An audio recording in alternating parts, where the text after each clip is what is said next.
بالکل بگننگ سے پتا چلتا کہ دوسرا جو ریزن ہے ان کے اتنے ہائی اسٹیٹس پر پہنچنے کا، وہ ان کی ماں کا رول ہے، ان کی اپ برنگنگ میں یا ان کی تربیت میں۔ بڑے بڑے علماء اور مراجع کے حالات میں دیکھا، یا ماں یا بیوی کہیں نہ کہیں۔ اب جیسے مرحوم آغا خوئی کا یہ واقعہ پہلے تو بہت پڑھا جاتا تھا جب تک وہ خود بھی زندہ تھے اور صدام کا بھی ظلم والا دور تھا، لیکن ان شارٹ اس کو ریپیٹ کر دیتا ہوں کہ جس وقت عراق ایران جنگ میں صدام کے لیے وہ جنگ جو تھی وہ وار اینٹی کلائمیکس ہو گئی، تو یہی سمجھ رہا تھا کہ انقلاب کے بعد چونکہ ایران کی فوج ختم ہو گئی تو بڑا ویک ہو گیا ہے، ایران اٹیک کرو اور قبضہ کر لو۔ پھر الٹا ہونے لگا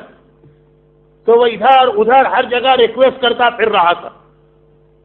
کہ جی کسی طریقے سے نیگوسیشن ہو جائے اور پیس ٹاک ہو جائے اور سیز فائر ہو جائے۔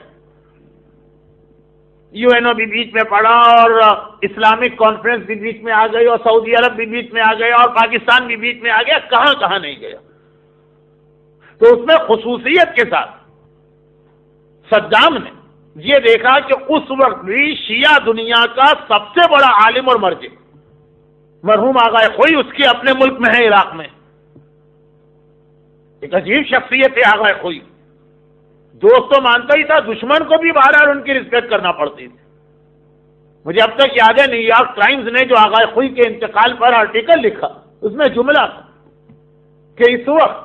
شیعہ سنی میں جو ٹینشن ہے عراق اور ایران میں جو دشمنی، اس میں یہ کتنی عجیب بات ہے کہ جب آغا خوئی کا انتقال ہوا تو ایران میں بھی،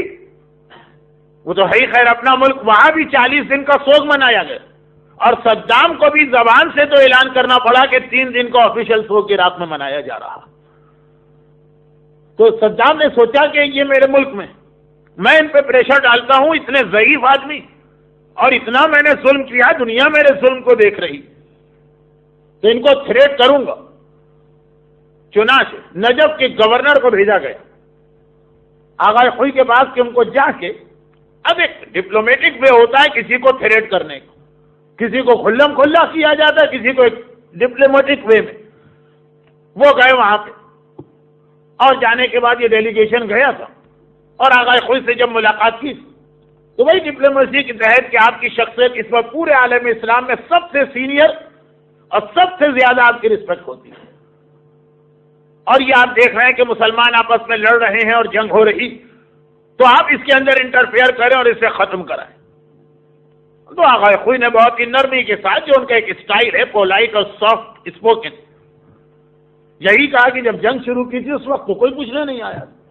اب آ رہے ہو یہ کہنے کے لیے کہ آپ بیچ میں انٹرفیئر کریں۔ تو ذرا سا ان کا اسٹائل، جو گورنر نجف کا اور صدام کی فوج کا جو چیف آف اسٹاف تھا، ذرا سا اسٹائل چینج ہوا، تھریٹ کرنے کا انداز، ڈائریکٹ ابھی نہیں لیکن ذرا انداز سخت ہوا۔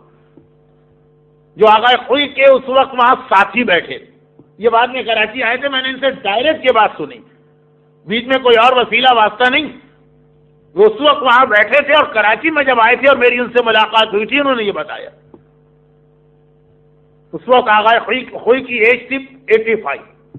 کہہ رہے 50 سال سے ہم آغا خوئی کے ساتھ ہیں، اتنے غصے میں کبھی ہم نے آغا خوئی کو نہیں دیکھا،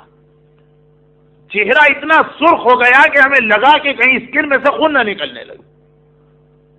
اور اس کے بعد انہوں نے یہ کہا کہ کیا تم لوگ مجھے تھریٹ کرنے اور موت کی دھمکی دینے آئے؟ یاد رکھو کہ جب سے میں نے ہوش سنبھالا،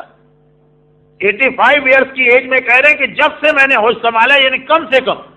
75 ایئرس پرانی بات، تب سے میں پروردگار سے 3 دعائیں مانگ رہا تھا۔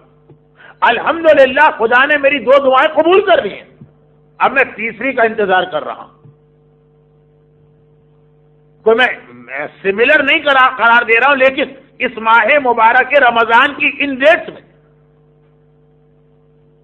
امام علی بھی اپنی شہادت والے سال سورہ احزاب کی اس آیت کی تلاوت کرتے تھے، جس کا ترجمہ یہی کہ اللہ سے کچھ لوگوں نے وعدہ کیا، وَمِنْهُمْ مَنْ قَضَى نَحْبَهُ وَمِنْهُمْ مَنْ يَنْتَظِرُ، تو کچھ لوگ تو اپنے وعدے کے مطابق دنیا سے چلے گئے، کچھ انتظار کر رہے ہیں۔ جو اپنے لیے کہہ رہے تھے کہ اب میں انتظار کر رہا ہوں اپنی شہادت کا، مولا علی سورہ احزاب کی اس آیت کی تلاوت کرتے تھے. بہت امپورٹنٹ میسج ہے، لیکن ٹائم بچانے کے لیے میں شارٹ کر رہا ہوں. کہا 3 دعائیں میں مانگ رہا تھا، الحمدللہ اللہ نے 2 دعائیں پوری کر دی. تیسری دعا کا میں ویٹ کر رہا ہوں 75 سال سے. اور جیسا کہ ہر ایک کو معلوم ہے کہ آغا خوئی کی شہادت وہ بہت ہی زیادہ اس انداز سے ہوئی، مسٹیریس وے میں، کہ اب تک لوگ یقین کے ساتھ کہتے ہیں کہ ان کو بھی شہید کیا گیا. جیسا علماء نے لکھا ہے نا کہ شہادت کی 2 قسمیں، ایک امام حسن کو ملی، ایک امام حسین. ایک کھلی شہادت ہوتی ہے اور ایک چھپی ہوئی شہادت ہوتی ہے. تو خیر آغا خوئی فرما رہے تھے کہ پہلی دعا میری اللہ سے یہ تھی کہ اے خدا، میں نے یہ ریلیجیس ایجوکیشن شروع کی تو اس کے اندر میں کم سے کم مجتہد کی ڈگری کو تو حاصل کروں، یعنی اجتہاد کے مقام تک تو پہنچوں، نائب امام بنوں جو صحیح معنوں میں قوم کو سروس ہے وہ میں دے سکوں. دیکھیے حوزہ علمیہ کے اندر اگر 10,000 اسٹوڈنٹ پڑھتے ہیں تو لاسٹ کلاس میں ہارڈلی 100 آدمی پہنچ پاتے ہیں. سویڈن کے اسکولوں کے اندر کالجز میں کتنے اسٹوڈنٹ ہوتے ہوں گے، پھر میڈیکل میں کتنے پہنچتے ہوں گے. تو دنیا میں ہر جگہ، جیسے ہمارے یہاں سب سے زیادہ ٹف کورس اجتہاد کا، تو 10,000 میں سے 100 بھی بن جائے تو بہت بڑی بات.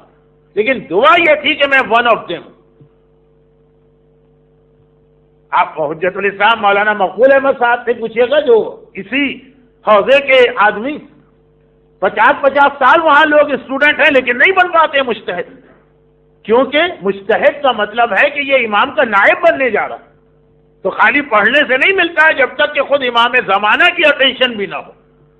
العلم نور یقذفہ اللہ فی قلب من یشاء، یہ پیغمبر کی حدیث کہ اجتہاد کا علم ایک ایسا نور ہے کہ اللہ ہر ایک کو نہیں دیتا، یہ خالی پڑھنے سے بھی نہیں ہوتا.